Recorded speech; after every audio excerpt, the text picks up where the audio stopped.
Et salut tout le monde, alors aujourd'hui nouvelle vidéo. Donc choisir sa première réplique de points, gaz, CO2 ou spring. Donc pour commencer, on va commencer avec les répliques à gaz. Donc voilà une réplique à gaz, le M9,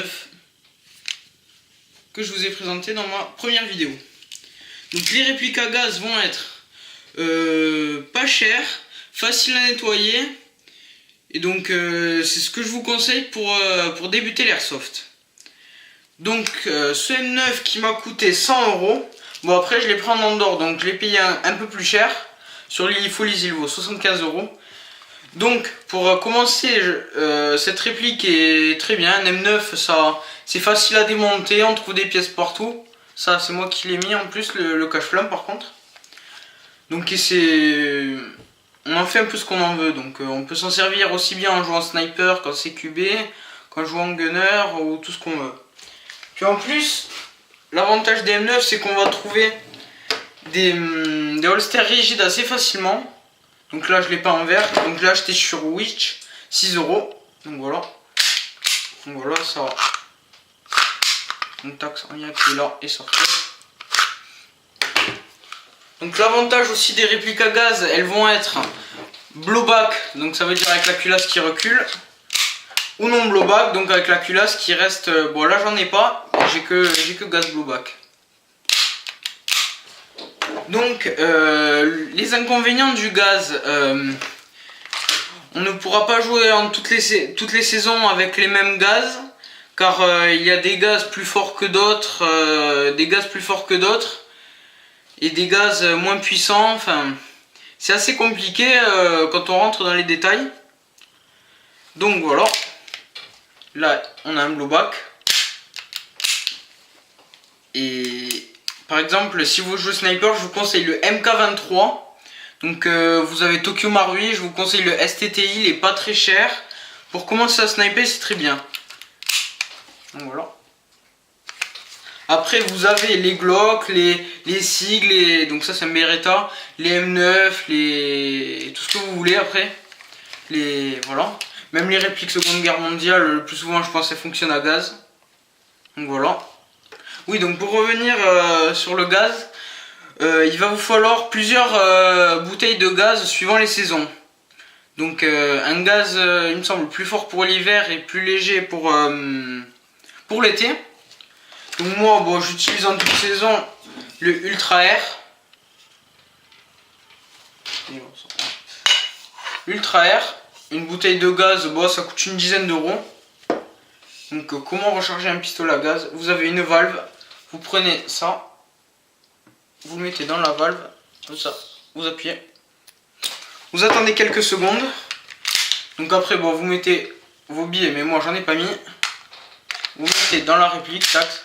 Et donc voilà, et ici on a la valve de purge pour purger le reste de gaz. Donc après bon, ça pue le gaz ici. Donc il me semble après que le gaz et le CO2 c'est les mêmes choses. Donc sauf que ça c'est du gaz du CO2 en bouteille et les autres c'est sous petite sparklette. Donc voilà. Donc normalement il faut du green gas pour cette réplique, mais moi le magasin où je l'ai acheté il n'en avait pas, donc j'ai pris ça. Donc ça marche très bien. Donc ça je sais pas si c'est un peu fort, ouais je pense que c'est un peu fort comme gaz et ça risque d'endommager votre intérieur de réplique. Bon moi j'ai toujours joué avec ça, j'ai jamais eu de problème. Donc voilà, c'est fini pour le gaz. Donc maintenant on va passer à la catégorie CO2. Donc en CO2 ici j'ai un M9, un 1911 ST Duty One. Donc malheureusement qui ne marche plus, donc peut-être que je vous ferai la review ou peut-être pas. Donc le gaz marche sous forme de petite sparklette, bon là j'en ai pas sous la main. Donc en fait on va venir insérer dans la réplique, visser, et tout au fond là il y a une petite vis qui va venir comment on appelle ça, qui va venir percer la sparklette de CO2, donc le gaz va aller dans la réplique. Et après vous avez juste à mettre votre chargeur, ramer et paf paf paf. Donc voilà. Ah oui, et aussi pour les répliques gaz, elles risquent d'être moins puissantes que celle CO2. Donc quand je regarde une réplique comme ça, pour le même prix que le M9, je vous conseille de prendre CO2.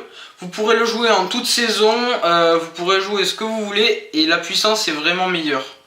Et la portée aussi d'ailleurs. Donc voilà le STG du T1. Après, bon, vous avez des répliques de tir et tout ça. Mais après, bon, moi j'ai un revolver aussi. Je vous fais la présentation. Donc voilà, le baril est vide. Donc vous avez un revolver là, tac. J'enlève la poignée. Et donc voilà les petites sparklettes qu'on vient visser. Et ça, donc on peut le faire comme ça. Ou sinon, s'il veut bien marcher. Voilà. Bon ça après ça envoie, ça fait quand même... je sais plus combien ça fait de joules, mais ça envoie. Donc voilà. Donc les inconvénients des répliques à CO2. Ça va être le prix. Et l'entretien, parce qu'il va falloir beaucoup plus d'entretien sur une réplique à CO2 qu'à gaz. Donc ça je sais pas pourquoi, c'est l'interne après. Et donc voilà, les répliques à CO2 vont être plus chères. Et même si vous la prenez non blow-back, ça va être quand même assez cher. Donc voilà, je vous les conseille pour débuter si vous avez un budget, un bon budget. Donc voilà. Après, vous avez les répliques Spring. Donc les répliques avec un ressort. Bon, le ressort est parti. Donc voilà. Après là vous avez le C775. Donc après des répliques à gaz comme à CO2, comme à Spring, vous en avez de toutes les tailles, de toutes les formes, de tout ce que vous voulez. Donc voilà. Les Springs vont être quasiment, il n'y a pas d'entretien. Et donc là, voilà, pas de bille. Là vous avez juste à tirer la culasse et tirer. Donc ils vont être... il n'y a pas d'entretien sur les Springs. Bon, à part si vous voulez des fois avec une tigette de débourrage nettoyer le canon, ça peut servir. Après vous pouvez vous en servir comme réplique secondaire. Hein. Moi au début j'ai commencé avec un M9 Spring. Donc une fois j'ai réussi sans faire exprès à faire un out à 30 mètres à peu près. Avec un M9 qui coûte un 1911 qui coûte une vingtaine d'euros, je vous ferai la présentation. Donc ces répliques là sont pas chères. Il n'y a pas d'entretien. Je vous les conseille si vous voulez une petite réplique fiable, au cas où si vous avez plus de billes et plus de gaz ou que votre réplique tombe en panne ou quoi. Vous avez ça au moins.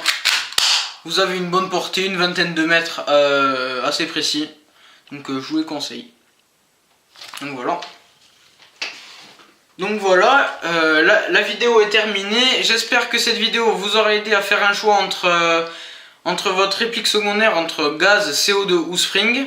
Donc moi je vous conseille réplique à gaz, c'est moins cher et plus fiable et plus facile d'entretien. Donc voilà, j'espère que cette vidéo vous aura plu. Mettez un like en bas de vidéo, commentez et partagez.